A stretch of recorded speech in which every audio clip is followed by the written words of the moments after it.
Assalamualaikum warahmatullahi wabarakatuh. Balik lagi nih di Kastomik, podcast non-akademik. Hari ini kita mau bahas tema yang seru dan juga lagi booming banget nih. Terutama di era pandemi sekarang, banyak banget kan anak muda yang udah punya niat untuk mulai bisnis tapi masih ragu-ragu karena mungkin belum ada ide, belum ada niat, belum belum ada wawasannya juga masih kurang gitu kali ya.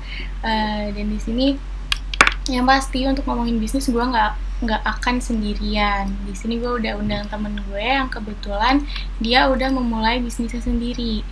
Sebelum gue kenalin temen gue ini, buat kalian yang belum nonton dan juga dengerin Customik episode sebelumnya, wajib banget ya dicek abis nonton video ini.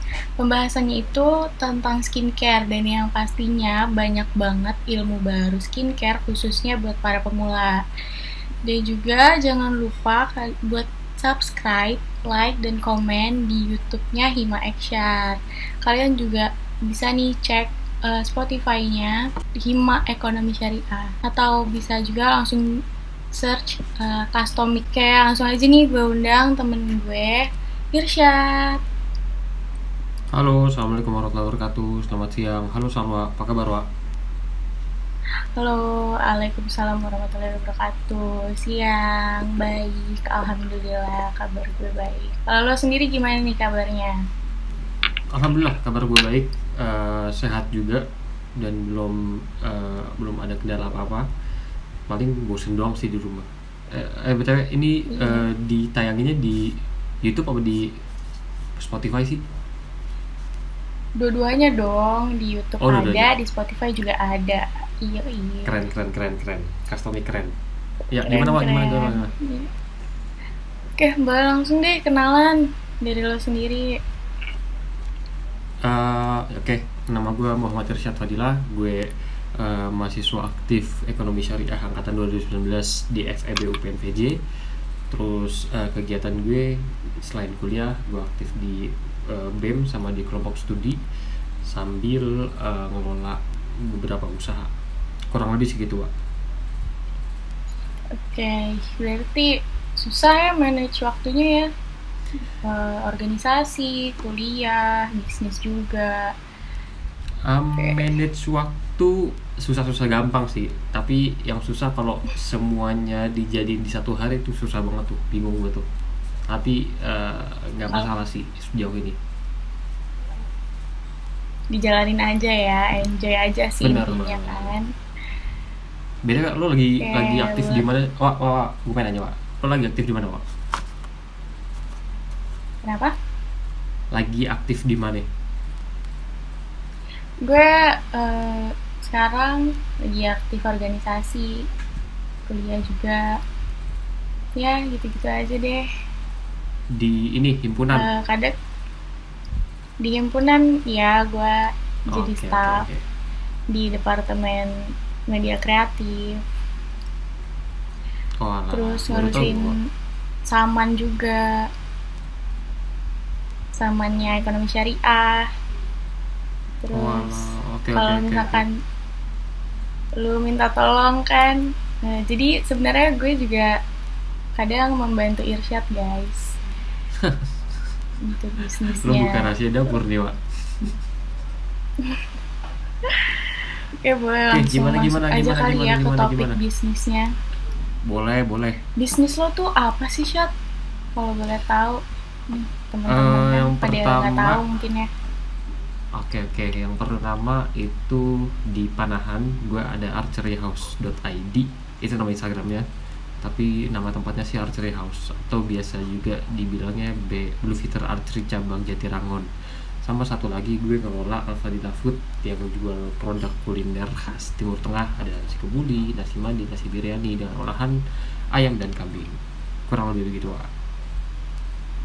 Oke, berarti bisnis lo ini ada dua. Yang pertama di bidang jasa ya masuknya ya.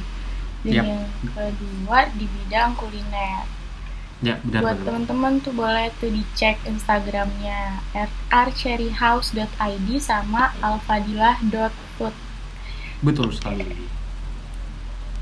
Nah, Eh, kapan sih lo mulai bisnisnya nih si Archery House eh sama Alfa di Lafut ini? oke, Archery House itu berdiri pada 2019. Gue lupa bulan Agustus apa bulan Juli. Terus yang Alfa di Lafut itu bulan Juni 2020 sampai sekarang. Cuma kan lagi PPKM begini, gak mungkin kegiatan outdoor yang ngumpul-ngumpul diselenggarain gitu kan. Jadi yang apa namanya, yang panahannya harus di stop sekarang. Tapi yang Alfadilahnya ini, yang usaha kuliner gue, sampai kemarin masih terima orderan, alhamdulillah. Oke, berarti masih lancar ya buat Alfa di Lafut. Lancar Alhamdulillah. sih, Wak, alhamdulillah. Alhamdulillah. Nah, kira-kira nih ide bisnisnya tuh dari mana sih? Terus kenapa memilih eh, jadi apa ngelatih panahan, dan kenapa juga milih jualan nasi, olahan nasi biryani, nasi kebuli, dan nasi mandi? Sebenarnya awalnya karena suka sih, Wak. Cuma ntar keterusan gitu, jadi ya dijalanin aja. Tapi emang basicnya gue sebelum di kepelatihan panahan itu, gue emang jadi murid di klub itu, di Blue Feather Archery ini. Gue jadi murid dari tahun 2015.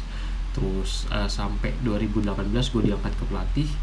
Di 2019 gue dipercaya buat pegang cabang. Kalau panahan ya hobi lah istilahnya lah. Tapi kalau yang di kuliner ini sebenarnya hobi juga, cuma agak serius aja dulunya. Tapi kalau yang di kuliner ini, yang pertama gue suka makanan Arab. Ya, gue suka banget makanan Arab. Terus gue agak-agak bisa masak sedikit. Terus waktu 2020 itu kan lagi awal-awal corona gitu kan, apalagi awal-awal apa namanya PSBB. Nah itu gue nggak ada kegiatan, bosen di rumah ngapain. Terus tercetus lah ide, kenapa nggak gue bikin sesuatu gitu. Ya udah, terbentuklah Alfadila secara tidak sengaja dan iseng-iseng, tapi keterusan sampai sekarang. Tapi basicnya ya karena suka sama apa yang dikerjain aja, istilahnya hobi yang keterusan gitu loh. Oke, berarti bisnis itu emang ya kayaknya lebih enak dijalanin kalau dari hobi, berawal dari Bener hobi banget. terus dijadiin bisnis. Kayak Iya bakalan asli. enjoy banget ya jadinya. Iya enak. Kalau gue sih enak kayak gitu, Pak, karena ngejalaninnya juga kayak ya lo ngejalanin hobi aja, senang-senangnya beda dibanding lo kerja karena emang wajib kerja. Tapi ini kan karena emang senang juga, jadi ngerjainnya seberat-beratnya ngerjain masih masih agak senang dikit lah gitu kurang lebih. Ya benar-benar seberat-berat yang ngerjain ya masih hobi juga ya, nggak terlalu ngerasa beban karena kayak ini tuh kerjaan gitu, enggak ya kayaknya. Enggak, dibikin enjoy aja sih kalau gue sih. Tadi kan Archery itu udah mulai dari 2019, berarti Yap. dari sebelum pandemi ya. Nah, Iya terus dari sebelum tiba-tiba pandemi. pandemi nih, gimana sih lu kayak berusaha buat berjuang melawan pandemi, apalagi kan di bidang jasa tuh susah ya di era Hmm. pandemi kayak gini, banyak orang yang nggak percaya, takut. Gimana sih perjuangan lu? Sebenarnya gimana ya, kalau di bidang jasa kayak gitu juga agak-agak susah gitu kan. Bahkan yang lebih parah dari gue itu banyak, cuma hitungannya gue masih bisa ke handle lah. Dan dari awal sebelumnya, sebelum corona tuh apa namanya, perkembangannya tuh bagus banget. Apa namanya, kegiatannya bisa rutin, setiap pekan itu ada kegiatan. Terus apa namanya, membernya juga bisa bisa latihan secara rutin. Tapi masuk pandemi ya kita nggak bisa kumpul-kumpul dan kegiatan dibatasin, yaitu berdampak juga sih sebenarnya sih. Cuma setelah diperboleh sama pemerintah di PSBB yang awal-awal tuh, yang PSBB yang udah mulai dilonggarin, itu kita coba mulai lagi, dan alhamdulillah masih masih ke handle sih sebenarnya sih.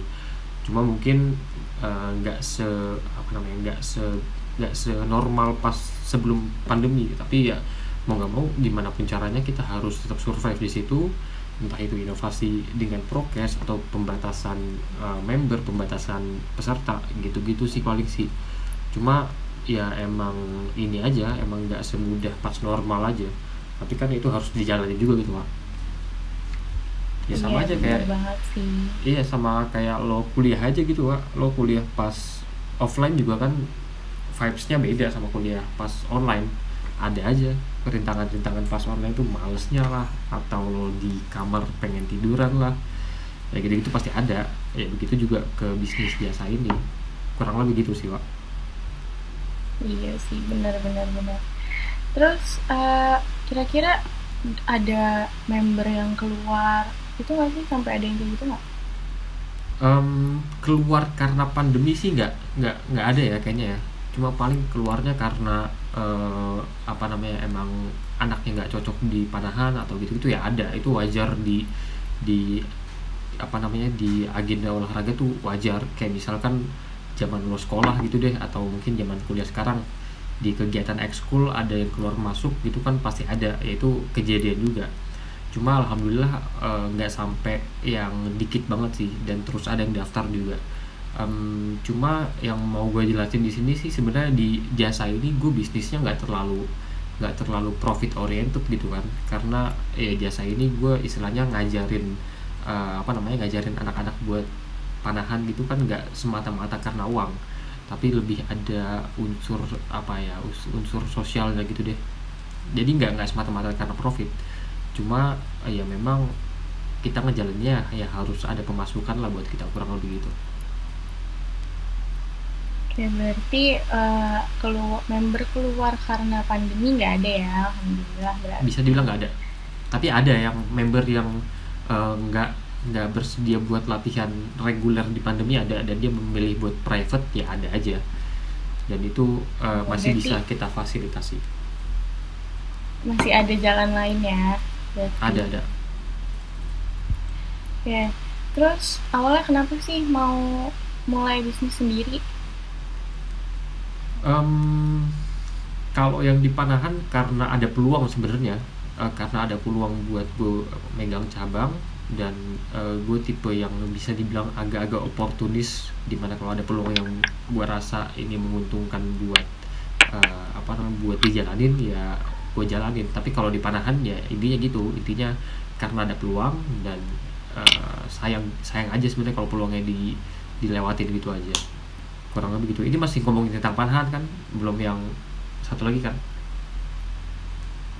Yang satu lagi juga boleh, kenapa mulai berbisnis sendiri? Em, Kalau yang kuliner sama aja sebenarnya, ada peluang juga. Gua ngeliat ada peluang di mana orang-orang nggak bisa datang ke restoran, dan ada peluang kayaknya orang Indonesia masih bisa masuk nih sama masakan Arab. Tapi sayangnya masakan Arab di Indonesia kan bisa dibilang harganya agak mahal. Kayak satu porsi itu bisa di atas 70.000 sampai 100.000. Bahkan kalau ke restoran-restoran gitu kan satu porsi bisa 120.000.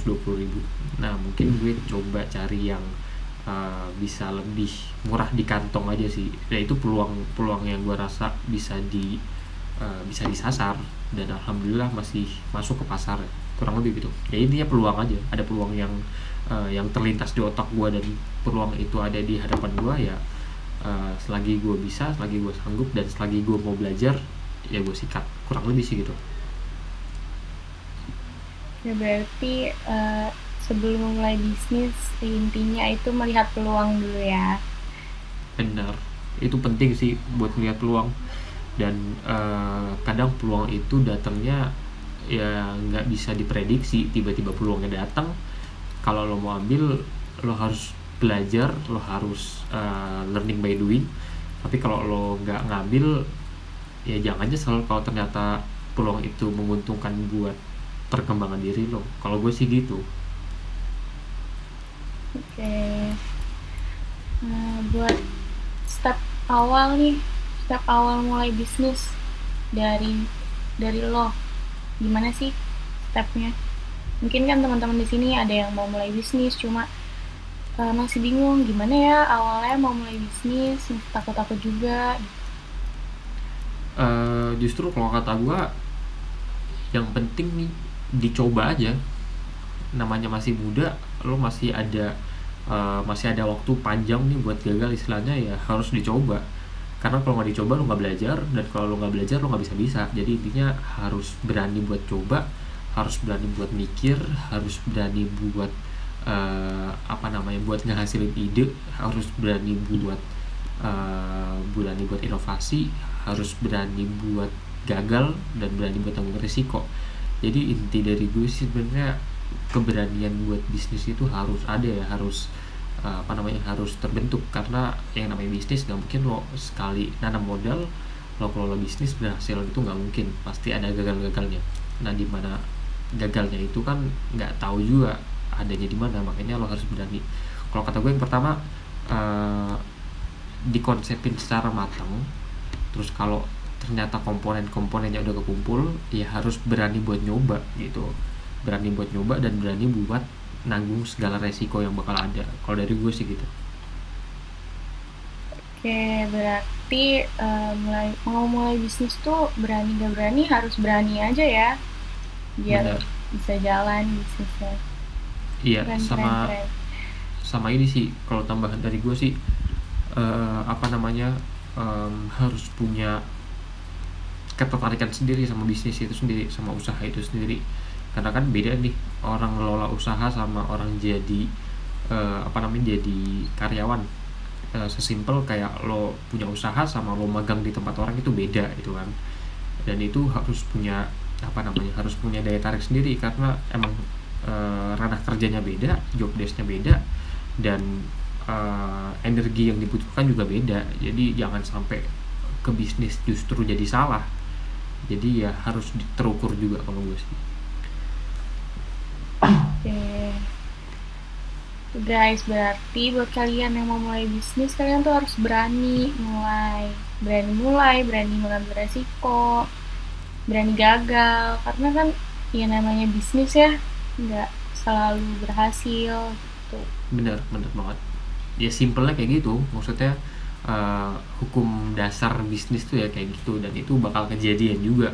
Siapapun yang mulai ya harus siap sama kemungkinan itu. Karena umumnya Yep. ya itu kejadian gitu. Tapi kalau lo sendiri nih, gue pengen nanya sama lo nih, lo lebih tertarik ngelola usaha sendiri atau lebih tertarik eh, apa namanya kerja di tempat yang mana penghasilannya bisa tetap gitu? Waduh, kalau saat ini sih mungkin pikiran gue masih ke kerja sama orang ya, karena gue sendiri Hmm. belum berani buat mulai bisnis, dan belum ada ide juga gitu, belum ada kepikiran bisnis.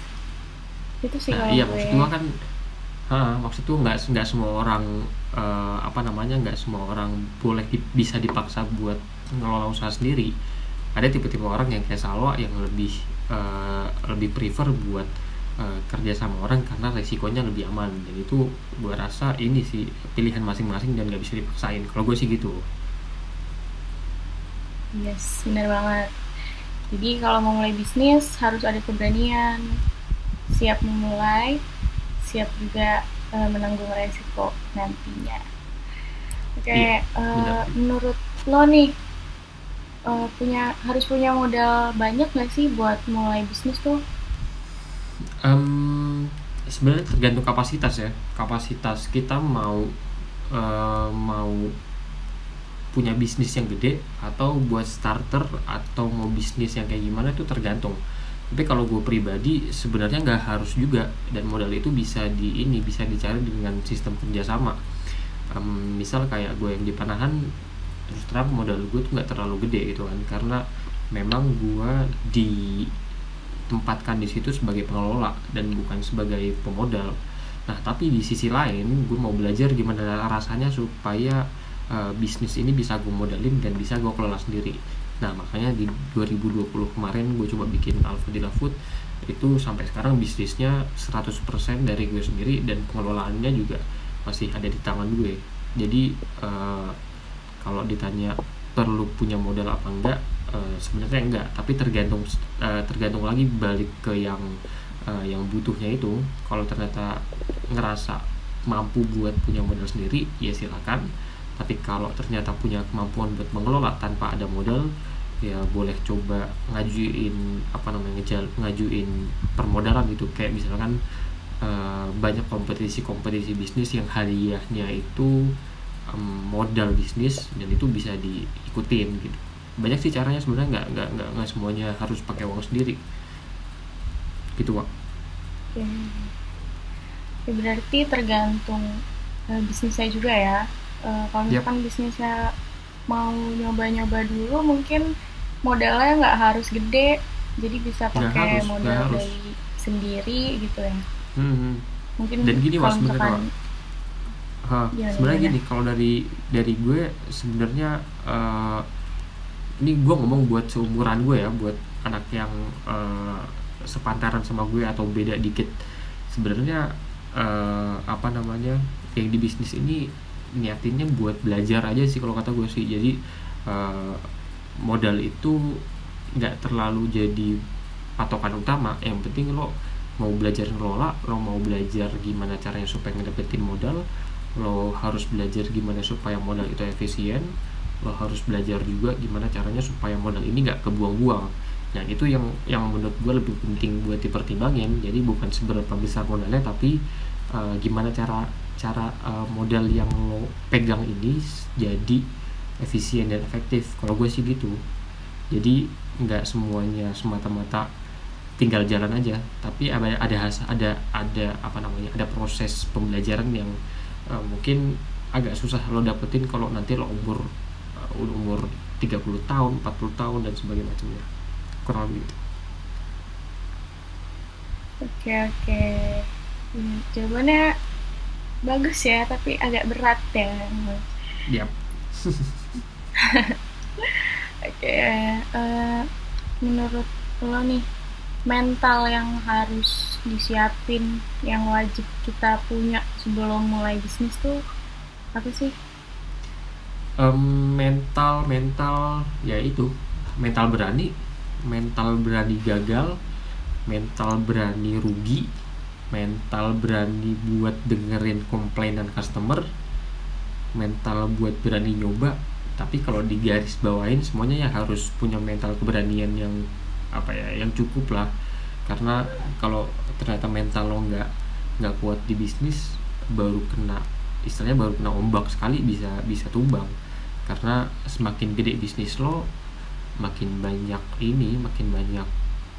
cobaan-cobaan atau ujian-ujian yang lebih gede lagi, kurang lebih gitu. Contohnya gini, pas awal-awal gue mulai bisnis kuliner, mungkin komplainan tentang produk tuh cuma sebatas ini kurang asin, atau kurang berasa bumbunya, sebatas itu. Tapi kalau lo semakin besar, ini nggak nutup kemungkinan lo dikomplain karena pelayanannya, karena lo telat nyampe, karena karena ini nggak sesuai sama selera. Itu makin banyak. Jadi gue rasa mental keberanian ini harus ada di diri orang yang mau mulai bisnis. Tapi ini bisa dipelajari, dan gue respect buat orang-orang yang mau belajar di persoalan ini, kalau gue gitu. Oke, berarti benar-benar mentalnya tuh harus berani ya intinya ya. Iya, benar banget, Balik benar. lagi balik lagi ke step awal tadi kan. Jadi intinya semuanya itu harus diperlukan keberanian, guys. Tapi kan di sini tuh pasti banyak banget ya teman-teman yang mikirnya mungkin masih kayak gue mau bisnis biar gue punya uang gitu. Jadi ya nggak bisa kayak gitu guys. Ternyata kalau berbisnis tuh tidak semudah itu. Nggak bisa Sebenarnya kayak gini, Wak. gue mulai Gini. bisnis dapat duit gitu. Sebenarnya sih gini, Gimana Wak. gimana? Kalau gue pikirnya ya nggak masalah juga mikir kayak gitu. Tapi di sisi lain ada satu nilai yang penting buat dipelajarin, ya sisi pembelajaran dari pengalamannya ini. Karena kan yang namanya keuntungan di bisnis itu kan istilahnya hasilnya gitu kan, buahnya. Tapi yang jadi nilai pentingnya itu ya proses belajarnya ini, gimana lo bisa ngatur waktu, lo ngatur produksi, lo ngatur kualitas produk dan sebagainya macamnya. Itu yang sebenarnya bisa jadi nilai bagus banget, lebih bagus daripada keuntungan dari bisnis itu sendiri. Oke. Oke, lanjut ya. Lanjut. Apa aja sih yang harus diperhatiin sebelum dan juga setelah berbisnis? Yang perlu diperhatiin pertama adalah objek bisnisnya sendiri sih, objek produknya sendiri. Lo mau ngejual apa, kira-kira produk itu bisa dijual atau enggak, terus gimana cara lo ngejualnya. Intinya sih konsep marketingnya itu sendiri gimana, karena kalau bicara marketing kan ngomongin tentang gimana produk itu dibuat sampai gimana produk itu bisa terjual, kurang lebih gitu. Nah terus setelah bisnis ya harus pengelolaannya, kurang lebih pengelolaannya mau sebatas dihitung untungnya doang, atau mau lo budgetin buat modal lagi, atau gimana, itu balik ke tujuan orang masing-masing. Jadi kalau gue sih yang penting tuh konsepnya, terus kalau bisa rapih juga, sama produknya itu harus yang ini, kalau kata gue produknya harus yang benar-benar bisa nembus pasar. Karena banyak orang yang ngira bisnis ini yang penting kita bisa bikin sesuatu dan dijual, tapi ternyata proses marketing tuh nggak sesimpel itu, dan perlu pematangan konsep-konsep yang ada di situ. Jadi intinya yang harus disiapin tuh konsepnya sendiri, entah itu konsep produk, konsep pemasaran, konsep penjualan, konsep harga, itu harus dipikirin matang-matang. Oke, berarti tadi kan ngomongin pemasaran ya, marketing. Nah, gimana sih cara ngepromosiin bisnis kita nih di era digital dan juga di era pandemi kayak gini? Kalau dari lo sendiri gimana caranya tuh? Pertama, kalau ngomongin tentang digital, sebenarnya udah banyak kemudahan yang bisa kita peroleh di digital ini kan, di digital marketing ini. Cuma di satu sisi kalau kita ternyata nggak terlalu menguasai atau nggak sama sekali nggak menguasai digital marketing ini, ya nggak akan berhasil. Jadi intinya sebenarnya ini bisa dibilang satu sarana yang bagus kalau kita bisa tahu seluk beluk dari digital marketing ini, cara promosi lewat marketing ini, dan itu bisa dipelajarin kalau kata gue. Tapi kalau gue pribadi sampai sekarang masih pakai flyer buat di Instagram, maksudnya gue masih pakai Instagram buat promosi. Terus di Instagram itu kan maksudnya audio visual gitu kan, yang mana hasil promosi lo ini bisa bentuk foto, bisa bentuk video, atau bisa bentuk fitur-fitur lainnya. Kayak di Instagram tuh kan ada reels, ada story, ada post di feeds. Itu harus harus dikuasain dan dengan desain yang bagus, yang cocok buat dilihat. Nah terus di pandemi ini sebenarnya di satu sisi ada hambatan, tapi di satu sisi ada peluang. Sisi peluangnya itu yang mungkin bisa dicari di masing-masing orang, dan mungkin hambatannya ini yang yang mungkin harus diatasi juga. Misalkan kalau di sisi peluang, orang-orang banyak yang nggak keluar rumah, jadi coba kita promosiin gimana caranya supaya barang kita ini nggak perlu ketemu langsung, maksudnya nggak perlu transaksi on the spot gitu. Misalkan kalau yang gue lakuin di usaha kuliner ini, orang-orang tetap di rumah, tapi nanti makanan yang dipesan ini diantar ke rumah, jadi kan orang nggak perlu keluar rumah. Itu kira-kira bentuk peluang yang bisa dicari di era pandemi. Terus cara promosi bisnis digital itu juga bisa pakai fitur ini sih, fitur Instagram Ads atau paid promote, itu bisa dipakai. Cuma mungkin nggak semuanya bisa efektif, itu tergantung model bisnis masing-masing sama tergantung target market masing-masing. Gitu sih Wak kalau dari gua. Oke, berarti bisnis tuh nggak harus punya wawasan yang terlalu luas, cuma tetap harus terus belajar ya guys, ya, pas bener. sudah start bisnisnya itu kan. Yang penting tuh mau belajar sih kalau kata gue sih, walaupun belajarnya sambil ngejalanin ya nggak apa-apa juga. Justru yang lo pahamin tentang teori bakal nggak berarti apa-apa, maksudnya nggak terlalu berarti kalau lo nggak bisa ngepraktekin. Nah misalkan kalau gue kan anak ekonomi nih, gue anak ekonomi syariah. Nah apa yang gue pelajarin di kuliah itu gue coba usahain buat praktekin di di usaha gue ini, dan dengan cara gitu gue bisa dapat pembelajaran lebih sih kalau gue sih. Jadi learning by doing tuh bagus banget buat lakuin.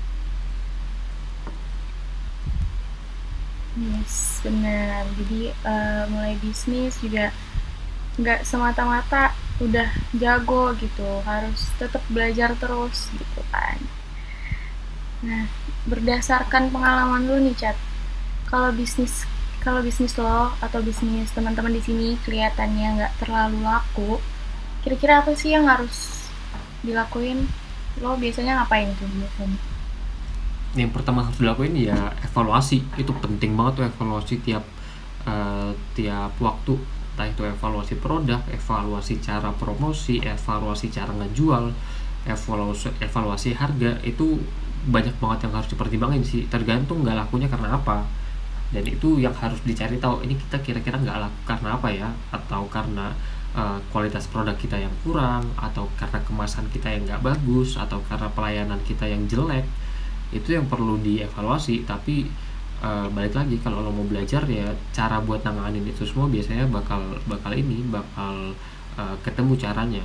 Nah terus yang bisa dilakuin kalau udah ketemu caranya, cepet-cepet buat istilahnya ditambal gitulah. Kita ditambal dan kita coba lagi. Yang penting mah di bisnis ini sih Wak, kalau dari gua berani nyoba, berani ngulang, berani nanggung resiko. Jadi model-model kayak gini kan, model nggak terlalu laku itu kan wajar dalam bisnis ya. Jadi emang harus dijalanin dan harus dipelajarin strateginya. Jadi gini, bisnis ini sesimpel gua ngejual satu barang dan barang itu laku, nah itu bisa dibilang bisnis. Tapi yang mau model yang kayak gimana yang bisa kita lakuin itu tergantung ke kitanya lagi. Kalau kita mau sekitar kayak gitu aja ya udah, bisnis kita lingkupnya gitu-gitu aja. Tapi kalau bisnis kita mau gede, misalkan bisnisnya mau punya restoran, mau bisnisnya skalanya ekspor impor, itu perlu konsep yang matang, perlu evaluasi yang matang. Jadi ngejalaninnya juga harus serius gitu. Tapi evaluasi sih intinya. Oke, berarti intinya evaluasi ya. Iya benar Tapi banget. kalau misalkan nih, kalau lu kan sama temen-temen ya Nah, ngejalanin bisnisnya, intinya ada temen lah. Kalau misalkan nih temen-temen yang dengerin atau yang nonton ini, mereka start bisnis sendiri, gimana? Maksudnya nggak ada yang bisa diajak ngobrol, kira-kira gimana tuh? eh lebih ke ini kali ya, lebih ke mentor buat diskusi kali ya, kayak gitu ya. Mm-mm. Iya sih, itu penting banget sih. Itu juga jadi problem gue sendiri karena sejauh ini yang buat nge-mentorin gue juga agak susah juga. Gue perlu ngedengar masukan dari orang lain. Tapi dengan kemudahan digital ini kan banyak nih di YouTube tuh teori-teori tentang marketing, cara berjualan yang bener, atau mungkin ilmu-ilmu tentang bisnis tuh udah banyak. Nah coba dimaksimalin di situ juga. Tapi di sisi lain mungkin harus otodidak juga sih. Kalau gue pribadi banyak banget yang otodidak, dan uh, kalau ada sesuatu yang bisa gue dengar dan bisa gue pelajarin, itu cepet-cepet gue pelajarin. Gue ambil contoh kayak misalkan ketika gue punya kesempatan ke suatu tempat atau ke luar negeri lah bisa dibilang, itu biasanya gue datengin tempat-tempat kuliner. Terus gue lihat itu gimana cara mereka masak, cara mereka ngelayanin, cara mereka ngelola pekerjaannya, itu gue pelajarin di situ. Dan itu uh, balik lagi ke inti yang tadi, yang mana bisnis ini lo harus banyak belajar, dan sarana belajar tuh banyak. Nggak cuma temen yang bisa diskusi, atau nggak cuma teman satu circle. Tapi kalau ternyata ada kesempatan buat belajar sendiri ya nggak apa-apa juga. Sebenarnya agak bingung juga sih dijelasin ini sih, karena gue pribadi juga masih agak kesusahan buat cari mentor bisnis di bidang yang gue jalanin, kurang lebih gitu. Tapi Ya, sarananya, berarti nggak semua. sarana buat belajar tuh banyak Ya, banget sebenarnya di era digital ini. Yes, bener banget. Sekarang kan udah ada YouTube ya. Pasti banyak banget tuh edukasi-edukasi dari YouTube atau mungkin e-book juga kan sekarang udah banyak banget ya. Iya, bener. Oh iya, sampai ini sih, Wak. Kalau dari gue sih, Wak, Apa tuh? sesuaiin cara belajarnya aja sih. Kalau misalkan tipe orang yang senang baca, coba baca buku tentang bisnis. Atau kalau orang yang tipenya audio visual kayak gue, ya bisa nonton di YouTube. Atau mungkin sambil di jalan lo denger Spotify, podcast tentang bisnis itu banyak banget kan di Spotify. Ya coba dimanfaatin aja sih itu sih. Yes, bener-bener di Spotify juga banyak banget ya podcast-podcast yang pastinya ngebahas juga tentang bisnis gitu ya. Banyak. Boleh tuh, boleh teman-teman yang mau belajar bisnis, abis dengerin ini, abis nonton ini mungkin ada rekomendasi dari Irsyad podcast tentang bisnis yang lain. Podcast bisnis yang biasa gue dengerin tuh ini, ngobrolin brand lokal. Nama podcastnya itu di Spotify. Yang isi namanya Om Ben. Dia itu ownernya Torch ID. Nah, Torch ID ini kayak usaha aparel dari Bandung gitu. Itu pembahasannya enak banget.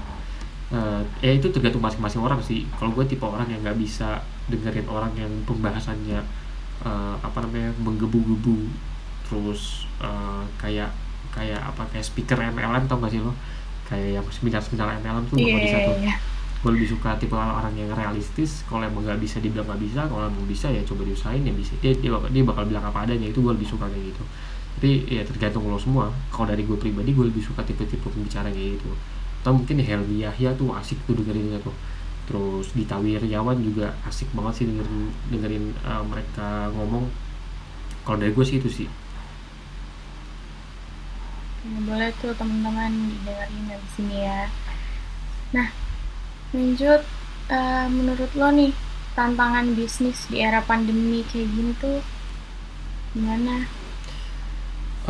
Ya yang kayak tadi gue bilang, pembatasan kegiatan tuh jadi tantangan berat banget. Dan tapi di sisi lain kemajuan era digital ini bisa jadi senjata kita buat fight bidang bisnis ini kan. Jadi ya itu sih inti besarnya ya, tantangannya karena ada pembatasan di segala hal, pembatasan segala secara pergerakan kita mobilitas atau pergerakan kita cari barang itu segala macam itu akan terbatas. Tapi bisa jadi peluang kalau bisa ditelaah lebih lanjut. Kayak misalkan orang lebih banyak di rumah terus banyak yang jual di online shop, itu kan jadi peluang tuh. Jadi tetap ada peluangnya, tapi tantangannya mungkin kudu agak tricky aja sih kalau kata gue sih. Karena pembatasan tuh bakal ngefek di mana-mana. Kecuali lo base-nya online marketing ya. Itu nggak terlalu ini sih paling. Sama ini sih paling krisis ekonomi yang ada di tengah-tengah pandemi ini kan bikin orang serba butuh ya. Jadi alokasi mereka terhadap pembelian barang juga dipilah-pilih juga. Tapi insya Allah bisa ditangani kalau memang tahu caranya. Ya, balik lagi ya, melihat pasar ya. Ya benar. Harus pinter-pinter ngeliat pasar ya. Dan alhamdulillah juga sekarang dimudahkan dengan adanya Instagram, TikTok juga kan sekarang juga laku banget tuh. Misalkan ada orang yang ngepromosiin lewat TikTok, kalau misalkan lagi hoki, lagi FVP kan dapet tuh rame nanti yang follow. Iya ya, sebenarnya ya pinter-pinter ini aja sih, pinter-pinter manfaatin yang ada aja. Kayak sesimpel lo main TikTok terus ada FVP lewat, ada ada info tentang usaha-usaha, itu kan bakal jadi sarana buat promosi ya. Itu bisa dipakai juga. Tapi intinya kemudahan digital nih bakal ngasih kita banyak manfaat kalau kita bisa ngelola dengan baik gitu sih. Yes, bener banget. Jadi kita harus pinter-pinter menggunakan sosial media ya guys. Benar. Terus pertimbangan lo nih, pertimbangan mulai bisnis sambil kuliah gimana tuh? Yang pertama gue pertimbangin adalah waktu. Waktu tuh penting banget karena gue nggak mau kuliah gue terganggu dengan bisnis gue, jadi gue harus pertimbangin waktu. Terus gue juga perlu pertimbangin mental dan pikiran, tuh penting banget sih itu sih. Karena kadang kalau terlalu capek juga akibatnya gampang stres juga sih, jadi suka pusing sendiri atau gimana. Tapi itu yang harus dipelajarin gimana caranya supaya pertimbangan-pertimbangan ini bisa kita kelola dengan baik. Bisa pertimbangan waktu, pertimbangan tenaga, pertimbangan energi, pertimbangan kita buat mikir, itu perlu banget dikonsepin dan perlu dirapiin kalau dari gue itu. Oke, ngomong-ngomong soal waktu, gimana caranya manage waktu buat kuliah? Kan lo kuliah, bisnis, organisasi, kepanitiaan. Gimana tuh caranya um, manage waktunya? ini ya, ini sebenarnya jawaban yang agak susah buat dijawab, dan ini jawaban tiap orang pasti beda-beda, tapi ini gue jawab versi gue. Yang pertama, yang waktu yang udah fix itu kan waktu kuliah. Waktu kita udah kita tentuin di awal, harinya hari apa, jamnya jam berapa, itu apa namanya, udah fix ya, nggak bisa tiba-tiba gue ganti kan. Yang mungkin yang gue akalin ya di ininya, di bisnisnya aja.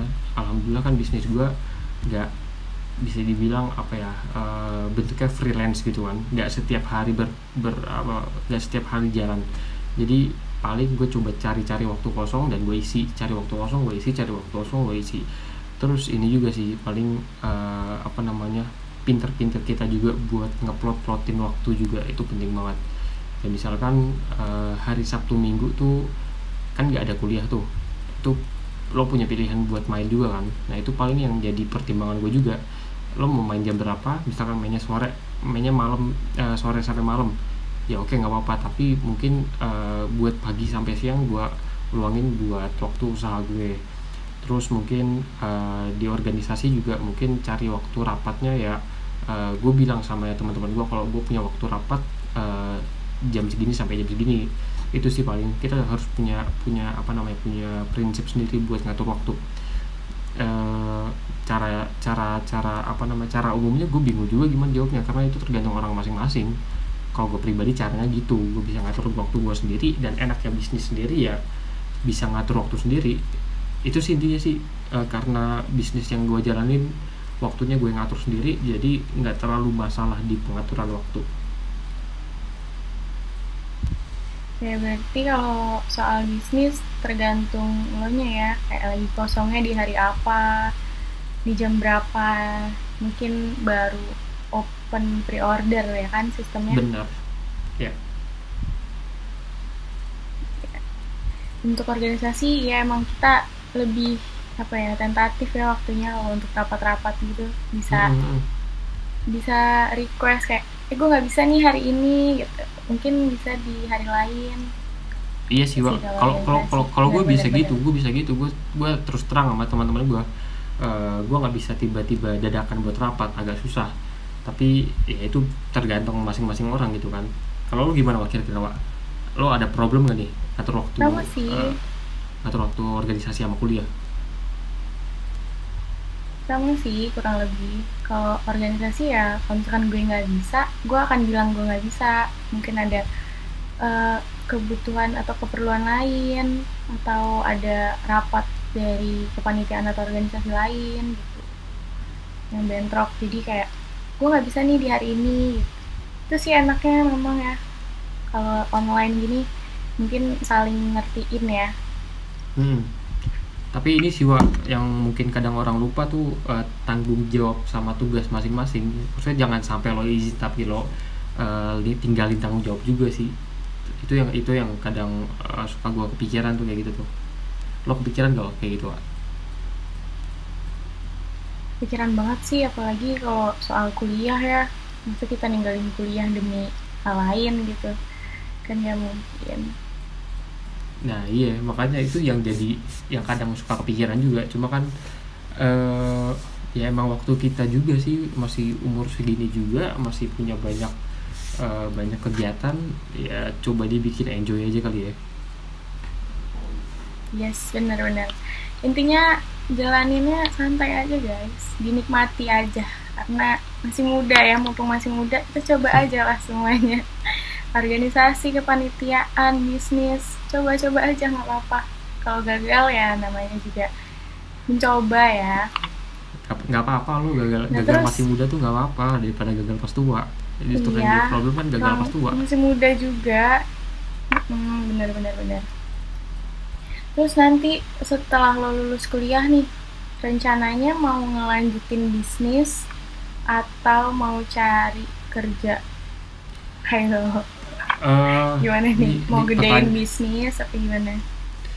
gue juga bingung sih sebenarnya sih. Tapi kalau pertanyaannya buat ngelanjutin bisnis ya pasti gue lanjutin. Karena bisnisnya udah berjalan dan sayang aja kalau tiba-tiba ditinggalin. Cuma kalau pertanyaan tentang kerja di tempat lain, sampai sekarang gue nggak nutup kemungkinan ya. Karena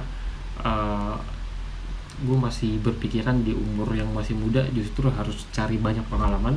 Dan justru kalau memang ada kesempatan dan pengalaman yang bisa menguntungkan gue secara pribadi, ya nggak nutup kemungkinan gue bakal kerja di tempat lain juga. Tapi gue bakal cari cara nih gimana caranya supaya dua hal ini bisa sinkron. Itu sih, gue tipe orang yang mau untung di banyak banyak sektor. Gue mau bisa di sini, gue mau bisa di sini, gue mau bisa di sini. Itu tipe gue banget tuh. Gue tipe orang yang banyak senang nyoba di hal-hal yang berbeda. Oke. Tapi kepikiran gak nih nanti buat gedein bisnisnya? Misalkan buka Kepikiran restoran atau buka kepikiran sih, warung kepikiran. kecil-kecilan gitu. Ya kepikiran kayak gitu tuh kepikiran, dan udah kepikiran dari sekarang. Cuma kayaknya dalam hal ini gue nggak bisa buru-buru juga dan harus terkonsep dengan matang, karena jangan sampai gue eksekusi di waktu yang salah. Takutnya resikonya bakal lebih besar karena gue harus memperkecil resiko kegagalan itu kan. Tapi mungkin someday lah, insya Allah, kalau ternyata udah dipersiapkan waktunya, kalau maksudnya udah siap waktunya, tenaganya juga udah siap, secara modal juga udah siap, dan waktunya udah pas, itu bakal gue eksekusi secara langsung gitu sih. Lebih ke waktu yang pas aja, nggak usah buru-buru. Iya sih, sesuatu yang buru-buru kan mungkin nanti resikonya bisa lebih besar ya guys. Yoi, betul Benar-benar. betul betul. Oke, mungkin udah cukup kali ya ngomongin bisnis. Kayak seru banget tapi dari tadi nih kita ngomonginnya sampai lupa waktu. Ya udah lama banget ini kita Udah tag berapa ya. sih? Udah mau 50 menit nih kita kayaknya. Udah mau sejam loh. Iya, terlalu seru. Saking serunya ngomongin bisnis tuh emang nggak ada habisnya guys. Oke, Iya sih, benar, nggak ada habisnya. eh, Dan kayaknya ngejalaninnya juga nggak sesimpel buat ngomonginnya juga sih. iya bener banget sih. Ngejalannya juga nggak gampang. Ya harus terus belajar ya Cat ya. Betul. Oke, mungkin ada tips nih dari lo dan juga pesen buat teman-teman di sini yang kayak lo yang mau mulai bisnis tapi sambil kuliah. Boleh dong?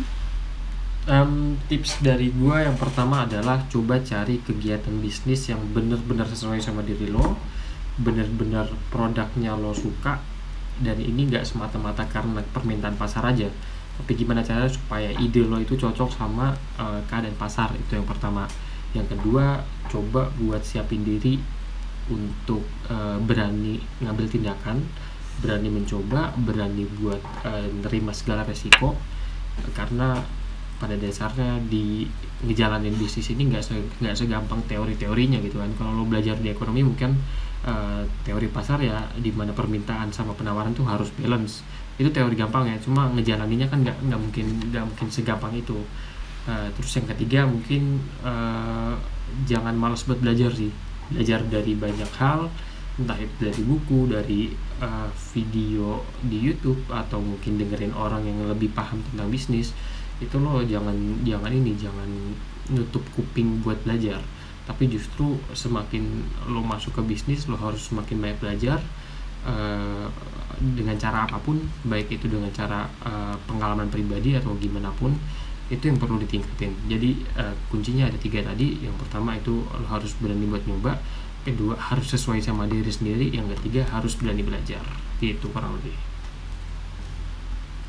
Oke, itu tadi tips dan pesan dari Irsyad. Sebagai penutup dari podcast kita kali ini, gimana teman-teman? Seru banget kan ngomongin bisnis. Nah, mungkin teman-teman di sini masih ada yang kurang paham atau mau tahu lebih lanjut tentang bisnisnya Irsyad, boleh nih dikontak Irsyad atau di DM di Instagramnya Irsyad Fadilah, ya kan? Bener kan? Promosi Instagram nih gue nih. Iya, siapa tahu ketemu jodoh juga kan. Aduh, males deh gue bahas gitu deh. Boleh tuh langsung DM Irsyad buat yang mau nanya-nanya, atau buat kalian yang lagi pengen masakan-masakan olahan dari Arab, boleh langsung juga dicek alfadilah.food, ya kan. Pantengin aja Instagramnya, di situ nanti ada info-info tentang pre-order. Oke, mungkin udah kali ya podcast kita kali ini, sampai sini aja. Oh ya, buat teman-teman mau ingetin lagi, jangan lupa buat like, subscribe, dan juga komen di Instagramnya Hima Action. Oke, Chat, makasih banget nih udah menyempatkan waktunya untuk ngobrol sama gue di podcast dan akademik ini. Oke, semoga bermanfaat okay. Ilmunya buat teman-teman yang nonton dan dengerin. Oke, segitu aja dari gue dan dari Irsyad. Gue minta maaf kalau misalkan ada kata-kata yang kurang berkenan. Kurang lebihnya mohon maaf. Wassalamualaikum warahmatullahi wabarakatuh. Waalaikumsalam warahmatullahi wabarakatuh. Thank you teman-teman. Thank you.